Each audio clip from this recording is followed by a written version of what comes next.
had a dream this week, a literal dream, and turned out to be a nightmare. We were on the road to Tennessee, where my family is going to head in just 5 days for the first vacation we've had in quite a while. First time my phone will be off ministry-wise, not out of anything other than love for my family, not wanting to get away from anybody, but needing to recharge. In this dream, we were driving, and about midway through Georgia, headed to Tennessee, we found ourselves off the path, off the right path, and it was a nightmare. Now, I know you're asking, where does the nightmare come in? Was there a car accident? No. For me to be 2 hours behind schedule is a nightmare. You mean we took a wrong turn in Georgia, which I've driven through countless times. My family drove through it every summer going to the cabin that we know where we're going, and somehow I lost my way, ended up 1 hour off of 75, meaning another hour back, and I'm thinking now we're 2 hours behind. We're 2 hours behind. Throws off every schedule, and for me that's a nightmare. That lets you peer into the psyche to know that I'm serious about keeping schedules, keeping peace. And if I don't know of a better allegory for the emotions we should feel when we've deterred from God's path for us. When God has said, follow this path, and at some point we look at the path behind us and realize this is a path I chose. This wasn't the Lord's path for me. This is what He's told me to do. And such is the case trying to navigate your life using biblical wisdom. It is, unfortunately, a natural occurrence to be a sinner and find yourself walking a beaten path of sin, a beaten path of worldly, false wisdom according to the ways of the adulterous woman you heard Michael reading about and who we will discuss later. See, this allegory points out that it should impact us, it should worry us that we might be off the right path, but the allegory only works if we realize that there is a spiritual reason that we are off the path. It's not just a practical, I did wrong or I sinned. Understanding wisdom and worldly wisdom, remember, it's not a matter of law, yes and no. It's a matter of the righteous direction or the unrighteous direction. Within the frame of reality that God has created, that we discussed last week, and knowing that some decisions hurt people, some decisions, it seems like there's no right, perfect answer, and therefore we can feel like we're on the right path and need the assurance that we're on the right path.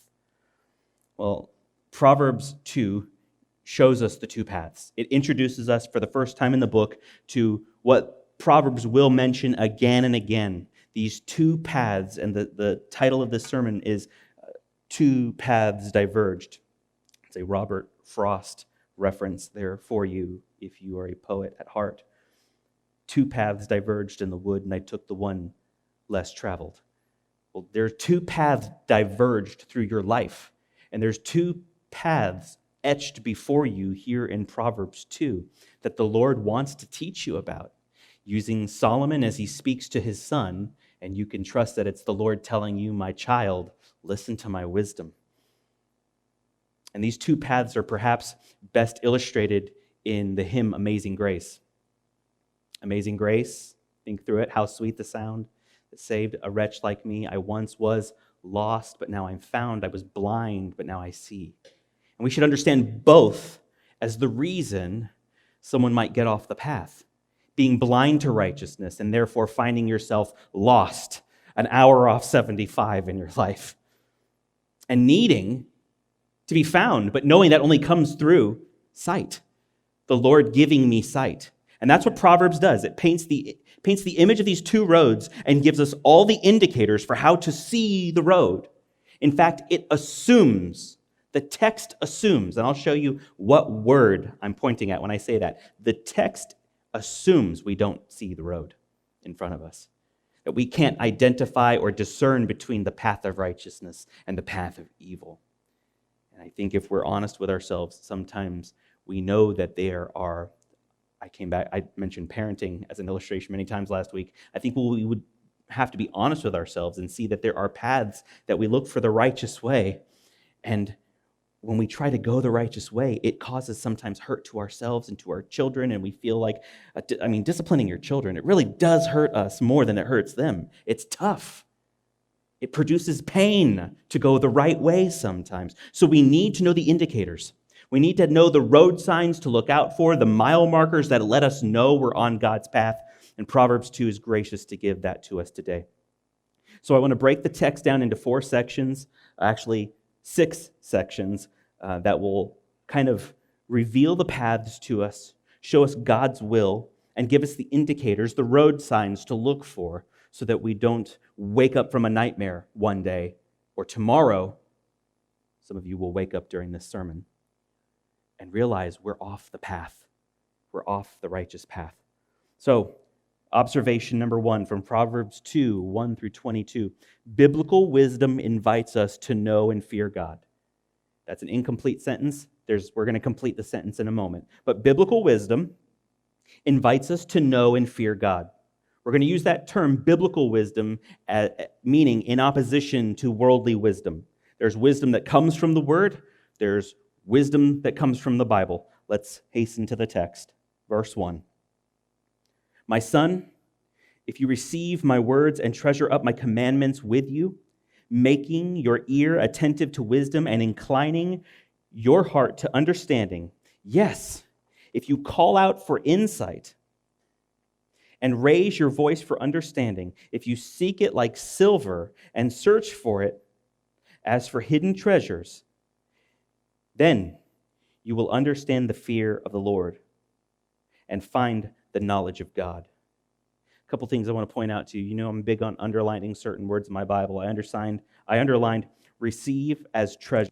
Treasure up my words. He says it. He makes reference to treasure 2 times. I don't know if you noticed both of them. One explicitly with the word treasure and the other with the word silver, which I cross-referenced last week with Proverbs 8:10. If you want to turn there, you don't have to, or you could just listen to me. Proverbs 8:10. Take my instruction instead of silver. Instead of silver. Not as, but reject the riches of the world and instead realize real riches come from God in the form of wisdom. And knowledge rather than choice gold. For wisdom is better than jewels, and all that you may desire cannot compare with her. So 2 references to the same thing that we heard in last week's sermon as we read about the value of wisdom. And then I also underlined, understand the fear of the Lord and find the knowledge of God. Look at that last phrase. If you seek it like silver and search for it as hidden treasures, then you will understand the fear of the Lord and find the knowledge of God. Now, I want you to think and listen to Proverbs 1:7. Proverbs 1:7 was like the key verse from last week. Proverbs 1:7 said, the fear of the Lord is the beginning of knowledge. So what comes first in that? The fear of the Lord. And then what comes second? Knowledge. Now go back to this. If you seek wisdom, then you will understand the fear of the Lord. What comes first here? What comes second? Now that's not the writer of this proverb getting confused and forgetting what he said in chapter 1 and contradicting himself. The fear of the Lord is both the beginning and the end of knowledge. The fear of the Lord is where it starts, and when you get knowledge and wisdom, you don't get them and then have something beyond the Lord revealed to you. What is revealed to you is the Lord. He's the goal. He's the ends. He's the means. He's the beginning. He's all things in between. So the knowledge is about him, for him. I think about what we read from Colossians. Jesus, all things were created in him and through him. They're held together. Like it's all about him. Wisdom is all about pointing us to God. So as we look for the road signs on the journey, on the path, the righteous path of life, if that's the one you've decided you want to tarry down, then as you go, you look for the signs that are wise, godly signs that you say, yes, that's where I'm making a stop. Yes, no, this is the exit you don't want to get off at. You learn to discern by fearing God. You feared God, which led you to grab your keys and get in the car and go to heaven, toward heaven. As we're going to use Pilgrim's Progress as an illustration a little later. But it's also the fear of the Lord that keeps you on the journey. It's also the fear of the Lord that you're traveling to. Learning wisdom, obtaining wisdom, it's steeped in the fear of the Lord. So, life groups, as you meet this week, I know you went all in on starting with fear of the Lord, and it produces knowledge. Now flip it on its head and see how you would apply this to your life now. When you realize, God doesn't give me wisdom to reveal something beyond himself. He gives me wisdom to further reveal himself. Huge, huge difference. And what we want, what we seek, what we hope we'll get when he gives us that wisdom shows where our true treasure is. Doesn't it? If I want him to give me wisdom to make me a better businessman, that's my end. And I'm wanting God to reveal wisdom to me as a means to get what I want. And that thing I want may not be him. But the purpose of wisdom is to reveal him. So we have to ask ourselves, and it's a philosophical question we'll get into in Proverbs, does God give wisdom to the proud? Does God give wisdom to those who just want it for earthly means and who don't want him? It's a tough question. Not for today, but let that whet your appetite for Proverbs all the more. So, biblical wisdom, it invites us to know and to fear God. And number 2, to fear God. For, meaning because, every for in Scripture is a grounds. It invites us to know and fear God because God gives wisdom to his saints. Number 2, God gives wisdom to his saints. I almost put freely, but the text doesn't say the word free, so I don't want to read into the text. I think you can go elsewhere in Scripture and know that this is a free gift, as much as redemption is a free gift offered through Jesus. This wisdom it's a package deal when you know Jesus, that God wants to make you wise, because by making you wise, you'll know him more. It's how he reveals himself to us, by giving us wisdom. So let's go to the text. For God gives wisdom to his saints. Look at verse 6. For God gives wisdom. From his mouth come knowledge and understanding. He stores up sound wisdom for the upright. He is a shield to those who walk in integrity, guarding the paths of justice and watching over the way of his saints. The way is a synonym here for path. You can find many, many times in this chapter where the way, the direction, the path is mentioned. It's all the same thing. God is wanting us to see that there's a path of righteousness and a path of evil. When I hear for God gives wisdom, Romans 8:32 leapt out of my head. I will read it for you now. Romans 8:32. He who did not spare his own son, but gave him up for us all, how will he not also, with Jesus, graciously give us all things? Wisdom is a byproduct of your salvation, believer, beloved, church. When you came to know Christ, there is a byproduct produced in your life that is wisdom, and it's meant to replace the wisdom you collected along the way. Before we knew Christ, we were all walking around with a backpack full of our knowledge and wisdom. And then we came to know him. And unfortunately, a lot of that junk needs to be replaced with a biblical worldview and sound doctrine and theology. So much of what we hold on to could be unsound. And God, who gave his own son, will not withhold from you all good things. And if he gave his son for you, why would he say, you can have my son, but you won't have my wisdom? If the point of the son is to reveal the Father, and the point of wisdom is to reveal the Father, are you getting it? It's a package deal. And he gives us this wisdom because he's done what? He's stored up sound wisdom. He's stored it up. He has like a reservoir waiting to pour out on you. So if you've ever wondered, why is the Lord hoarding? He's not. You're not asking. Start asking and desiring it, not so you can just be a better parent or be a better spouse or a better businessman, a more successful in the world's eyes, but want wisdom for the end that is to fear the Lord. The purpose of it is to fear the Lord.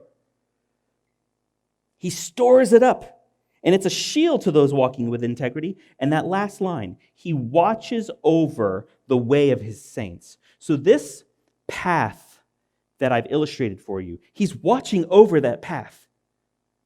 Now, I don't want to keep harping on Georgia, but man, state troopers in Georgia, some of you went, oh, yeah, I just saw literally a hand raised like testify. We can't make it out of our own state without I slow down. I punch the brakes, at least at Valdosta, right? Like, you got to be careful. But the Lord has an even more intent sight for his good purposes. Not to catch someone and go, gotcha, sinner. But to say, I want you on this path. I welcome you on this path. It's we who along the way speed or stop or take an exit where we shouldn't. And it's he who gathers and welcomes, come know me, stay on the path. He guards this path because he wants you to come down it. He wants to welcome you down the path. So he's personally invested in watching over it day and night and keeping you on it. So you really have to ask, if you don't have wisdom or you don't feel the Lord giving it to you, it's free, it's stored up. He's watching over the path. He's welcoming his people down it. Toward Zion, toward him. Why don't you have it? Well, it might be that you are not on the path you thought you were. Because number two is this. Biblical wisdom teaches us to see the righteous path. As we gain wisdom from God, we begin to grow what last week we called it discernment. As we gain wisdom from God, we begin to grow biblical discernment. Not discernment out of our experience. Your discernment out of your human experience is marred by your sin. I hope you see that. I hope I'm not the first person to tell you that. Just because it went one way for you once doesn't mean now you're wise. And it doesn't mean it's going to go that way for you again when those circumstances arise. Biblical wisdom means that. It means it comes from the Bible. It's not, well, I had an aunt once. Let me tell you what she did in that circumstance. Now, it may. But I would immediately ask, did your aunt get that from the Bible? Is it biblical wisdom or is it not? Biblical wisdom teaches us to see the righteous path. Look at verse 9 through 11. Buckle up, be forewarned. Then you will understand the righteousness and justice and equity. Those are three things from chapter 1, right? Then you'll understand what I promised you in chapter 1, comma, and he sums them up, every good path. So the good path through life is defined by righteousness or characterized by righteousness, justice, and equity. That's the path. Because wisdom will come into your heart, and knowledge will be pleasant to your soul. Discretion will watch over you. Understanding will guard you. It's the second time we've heard the term watch over. Because if you do these things, if you look at the big picture of what he's saying grammatically, if you do these things, if you seek, if you keep my commandments and treasure wisdom, and if you fear me, and you understand that the ends of wisdom is to fear me further, to know me personally, then you'll understand. You'll begin to understand what righteousness is. And you'll be able to look at every path in life and be quicker to discern where you smell the evil. Have you ever smelt the evil on a circumstance? I mean, have you ever sensed, there's oppression here. The devil's all over this. Have you ever sensed that? And maybe in a broken family circumstance, it rears its head there. Because families are very authentic with each other, for good or worse. Have you ever had that happen in your family or your close circle of friends? Where a situation becomes broken and you don't know how to mend fences. And it's not as simple as I forgive. Because you forgive. And we have memories. It's like, how do I forget? How is my life no longer controlled by this pain? And then you begin to sense the evil on this situation, the sin that is involved by you, by your friend, by your loved one. And it's just broken. That's what I mean. Have you ever sensed, smelt the evil on a circumstance? That's discernment. Being able to look at an issue and separate the person from the sin is tough, but it requires wisdom to do that. Being able to look at a situation and check yourself in the mirror before pointing a finger takes patience and wisdom and virtue. It takes godly wisdom and a fear of the Lord, knowing who you are in relation to that same holy God as your brother, in whose eyes you may perceive a plank when it's really sticking out of your own.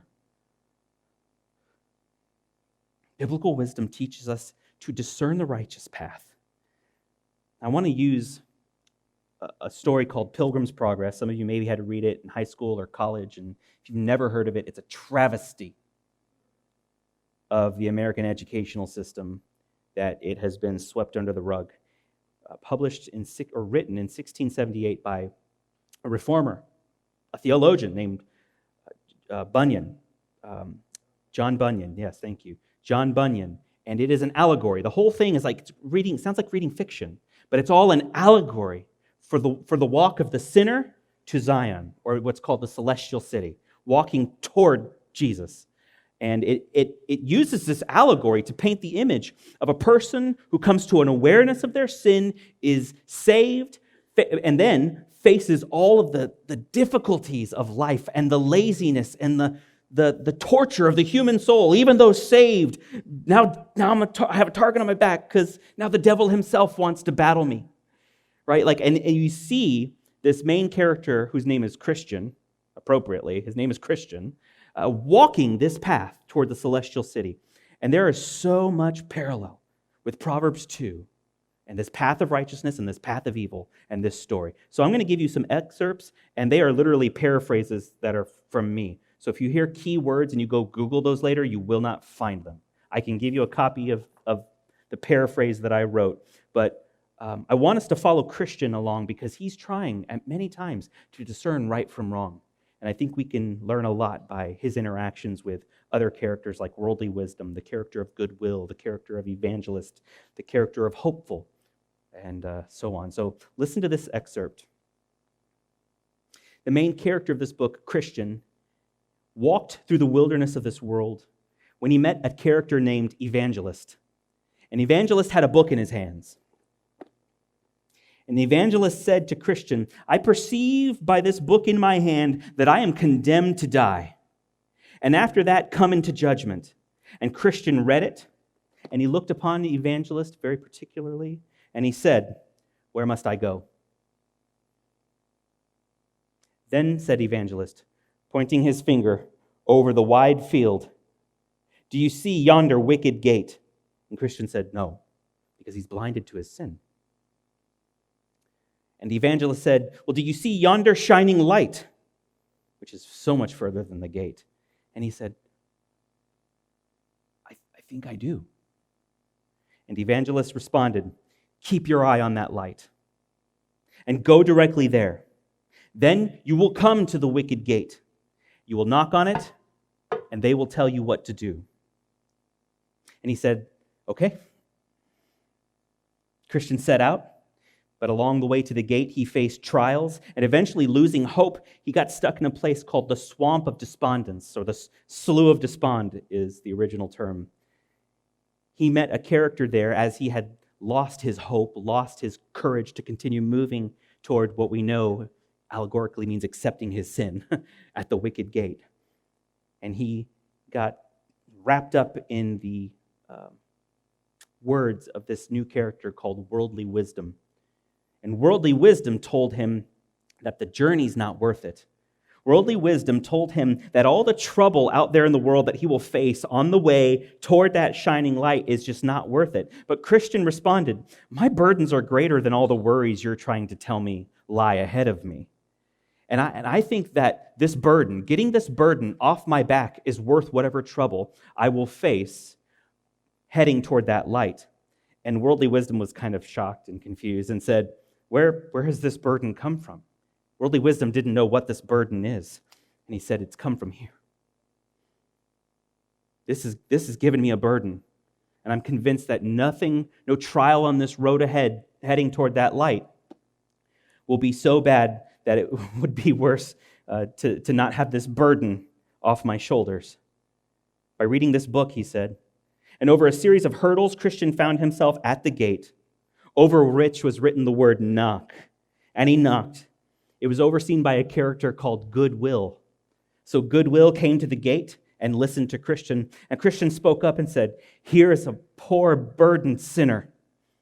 I come from the city of destruction, but I am going to Mount Zion, that I may be delivered from the wrath that is to come.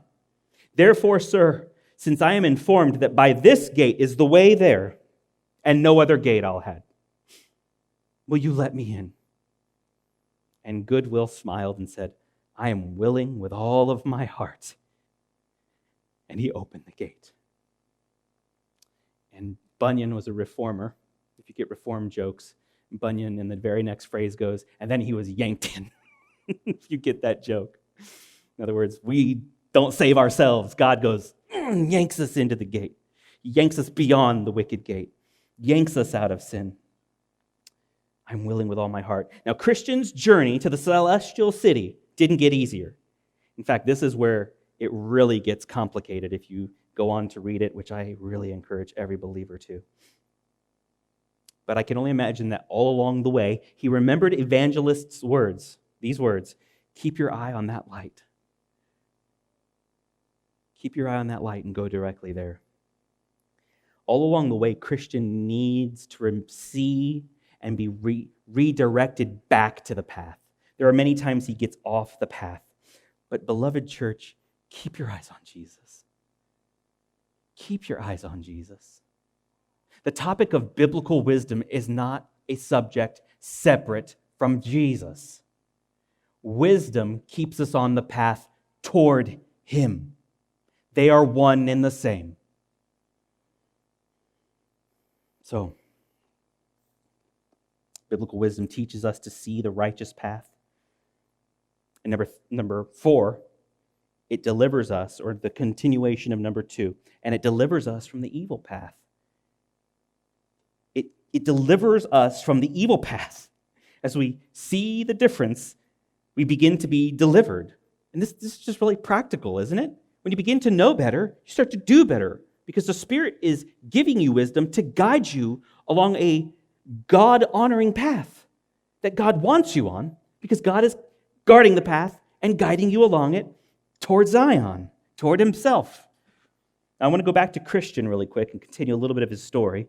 In his journey, oh, no, we will not. We will do the text first. Text comes before Christian. You have to wait, buddy. So look at the text of verse 12. Verse 12.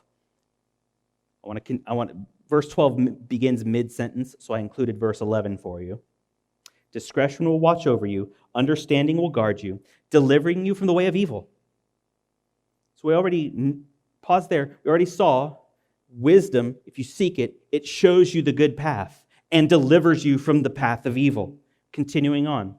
From men of perverted speech, who forsake the paths of uprightness, to walk in the ways of darkness, who rejoice in doing evil and delight in the perverseness of evil, men whose paths are crooked and who are devious in their ways. Now, there are many characters in Pilgrim's Progress, men that he encounters, sneaking over walls and all sorts of mischievous things, trying to find shortcuts to get to God, is what that illustrates. But I just went right for the jugular, and I just think what we're really battling when we battle evil is the devil, and Christian encounters him. In his journey, Christian's faith was put to the test by the devil himself. Christian told the devil, "Beware what you do, for I am on the king's highway, the way of holiness. Therefore take heed of yourself, devil." The devil attacked with all his might. With fierce words, the devil spoke like a dragon, the text says. And on the other side was sighs and groans that burst out of Christian as he listened to the lies of the enemy. Bunyan wrote this: "A more unequal match can hardly be. Man versus an angel." I mean, Really? He speaks with such authority at this angel. But that's an uneven match. But you see, a valiant man, by handling sword and shield, does make even a dragon quit the field. A dragon walks right off the field. Not because he's seen something in the beholder, but he's seen what's in the hand of the beholder. The sword of truth. Now, there's some remember spiritual intelligence and practical intelligence last year or last week, or practical awareness? There's both here.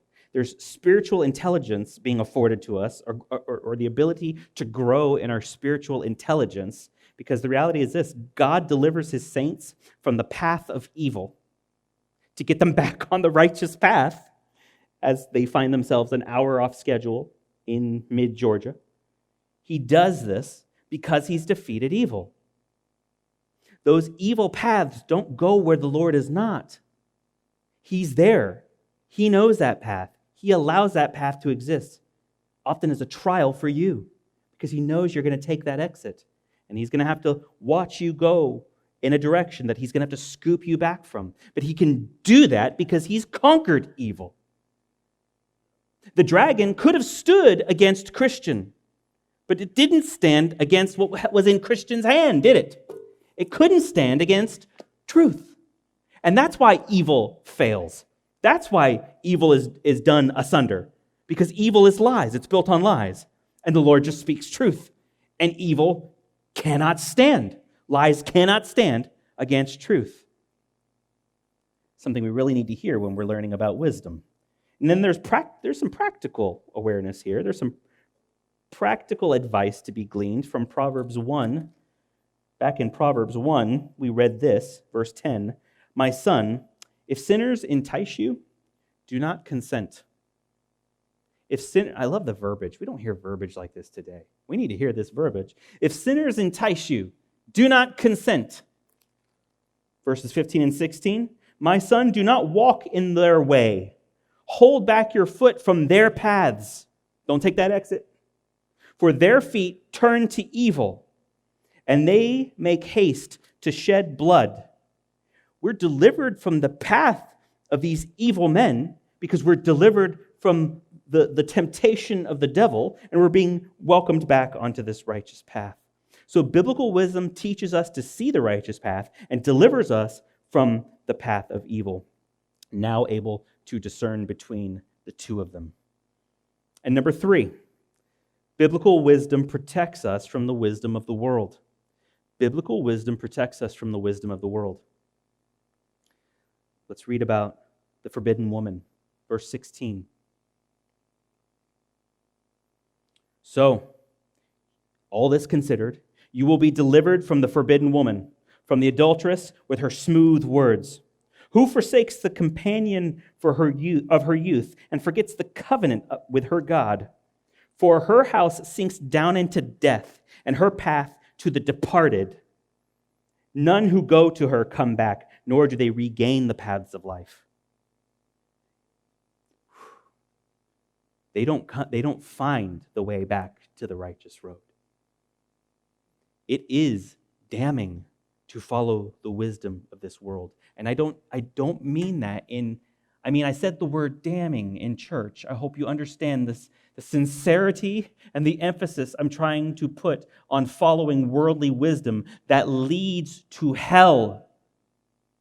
It is quite literally damning. To follow this woman, this forbidden woman, we will see wisdom and worldly wisdom portrayed as two women, because he's speaking to a boy, his son. And what is more enticing to a boy? A woman. And he's drawing the difference between the woman he should go after and he should not. And we're not talking about wives. He'll handle that at the very end when he says, don't be confused. Now, if you're looking for a real wife, look for these things in Proverbs 31. But the whole time, this boy is being taught to look at wisdom as an enticing, provocative woman. Attractive, sensible, well-meaning woman. And he says this woman will lead you right down to death, where the departed are, to the departed. Meaning she's already put others there. She's already done this to others. where she's trying to get you to go, there's already departed people down there. And she wants to do the same thing to you. They don't regain the paths of life. I underlined paths of life because it's another reference to the path. Let's rejoin Christian. At this point, later in his great odyssey to heaven, he's been joined by his friend Hopeful. And you will find that his friend Hopeful is literally the illustration for Christian's hope. So when Hopeful is down in the dumps, it means Christian has lost hope. And when Hopeful is feeling strong and invigorated, that means Christian's hope is at its peak. So he's journeying with Hopeful, and they had not journeyed far, but there came a point in the journey where the terrain changed.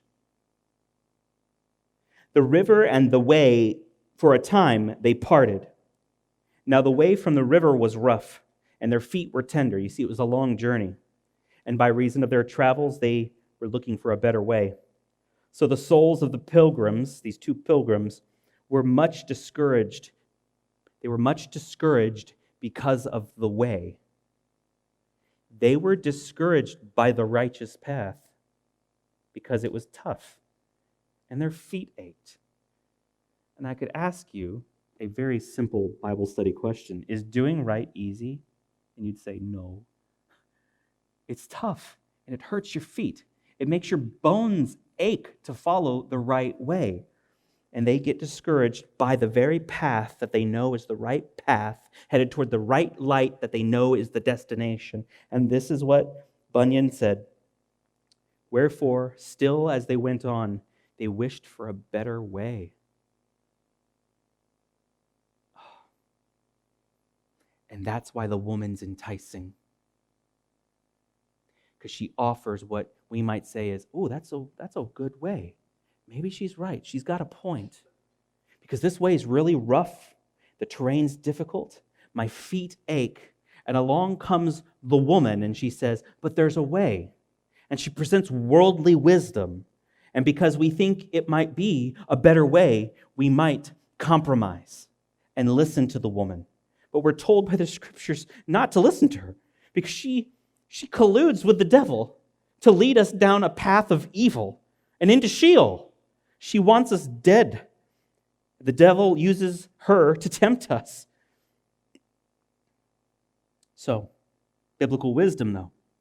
That word delivered, you looked for that word delivered, so you will be delivered. Biblical wisdom intends to deliver us from her. So that when, like Christian, we go, the right way is hard, and we start looking for a better way, thinking there's a better way than God's way. Biblical wisdom is supposed to say, you've been delivered from her.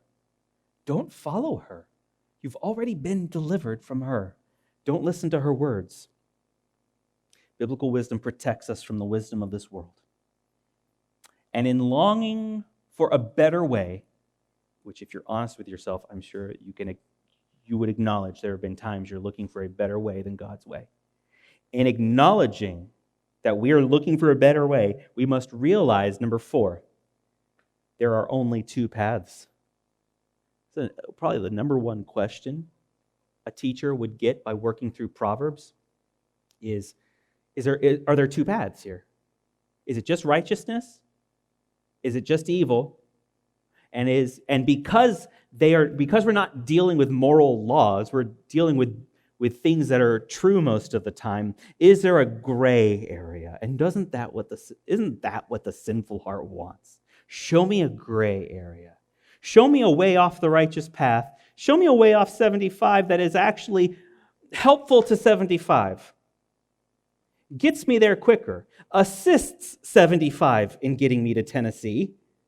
As if some road with potholes through some podunk town in the middle of nowhere where I'm going to get a ticket anyways because I didn't see the 35 mile per hour sign.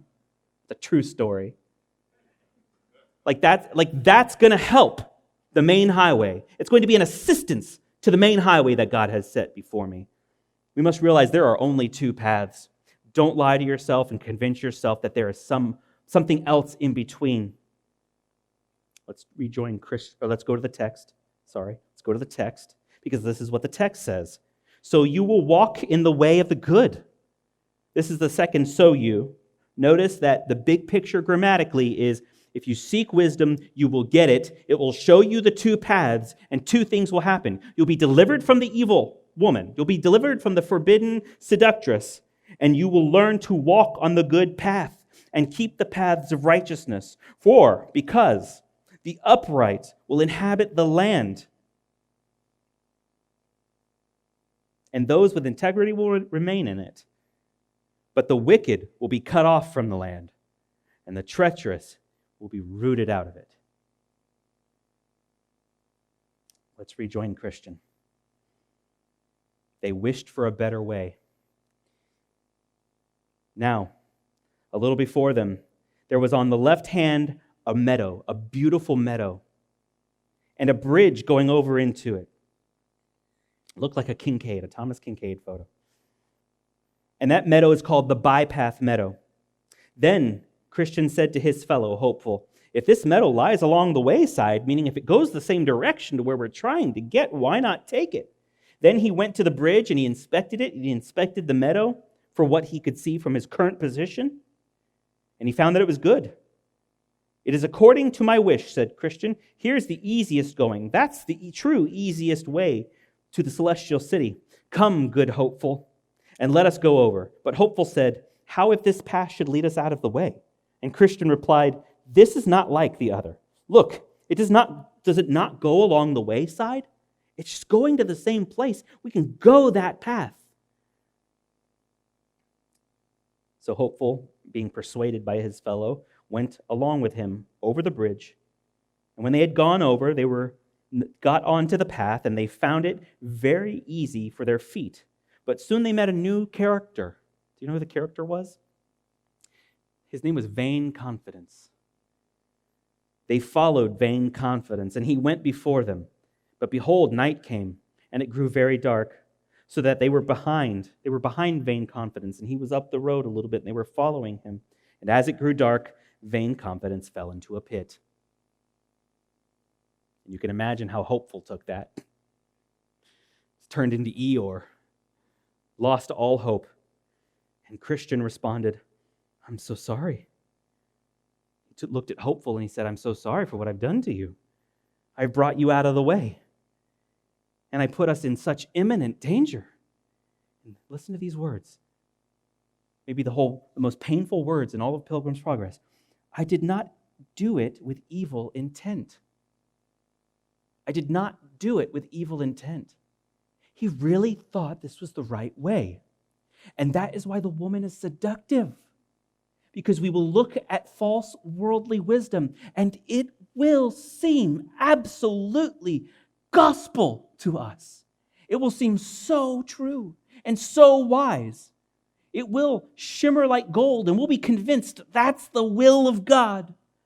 I must follow it. This is the path. And we won't realize that we're taking a diverged direction. Following the forbidden woman isn't always a matter of I had some evil intent and I was purposely led away toward evil. Sometimes, like Christian, we never had ill intent. We thought it was the wise way. And maybe even became convinced that that's God's way for me. So many lives are there right now. So many of your lives are right there and you're wondering, am I in the meadow or am I still going along the way? And your vain arrogance is in a ditch and your hope is sobbing and crying like a manic depressive. And your faithful, who is another character, is just totally MIA. He's not in this part of the story. That says something. There are only two paths. And I leave you with that. There's only two paths. There's no great crescendo of some meaning beyond that. There are two paths. And this text tells us to fear the Lord so desperately that we would ask Him to continually bring us back to the path if we wander, and to keep us on it as we keep our eyes on that shining light in the distance, the celestial city that we know we are called upward toward.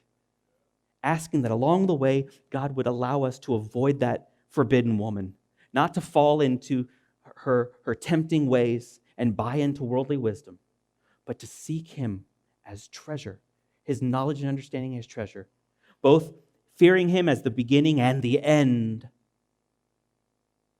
that we discern the paths and stay on it. And if you couldn't foresee it coming, I leave you with Robert Frost, capturing what might have helped Christian the moment he looked over at the meadow, the moment he was tempted and looked at the meadow. Two roads diverged in a yellow wood, and sorry I could not travel both and be one traveler. Long I stood and looked down one as far as I could to where it bent in the undergrowth.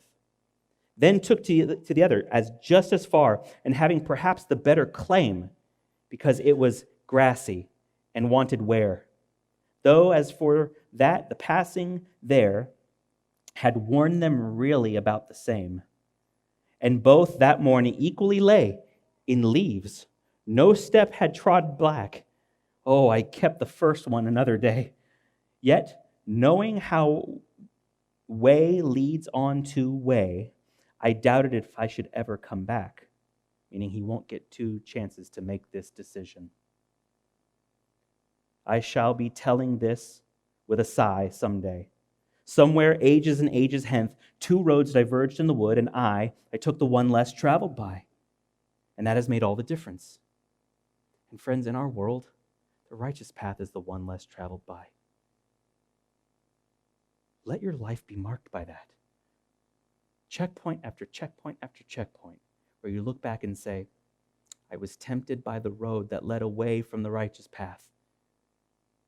But I did what was dangerous to the character of worldly wisdom, and what hopeful was a little nervous for, but what faithful knew was right, and what goodwill beckoned me toward, which was take the righteous path, the one less traveled. Let's pray. Father, what wisdom you have. What wisdom. You are infinite. Your mind understands all things perfectly.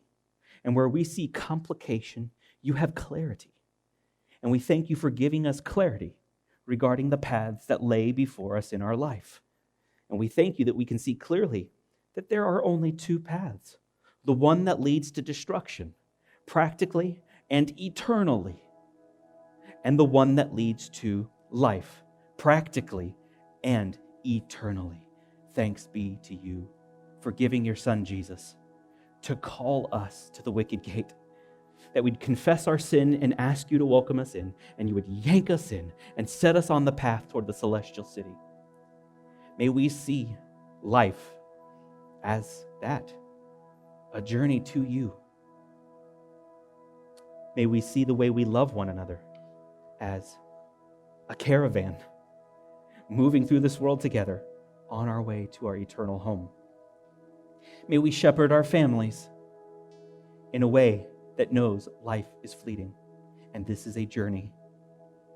May we be stick-to-itive to the righteous path as we journey down the road seeing signpost after signpost, tourist trap after tourist trap that tempts us with worldly wisdom to leave your path. Would you continually, Spirit, call us back, keep us on the path, and give us discernment to never let it get there. Thank you for your wisdom this morning, Lord. Thank you for your grace. Thank you for your Son, through whom we obtain these things and learn them and see them come to pass in our life. We pray these things in His name.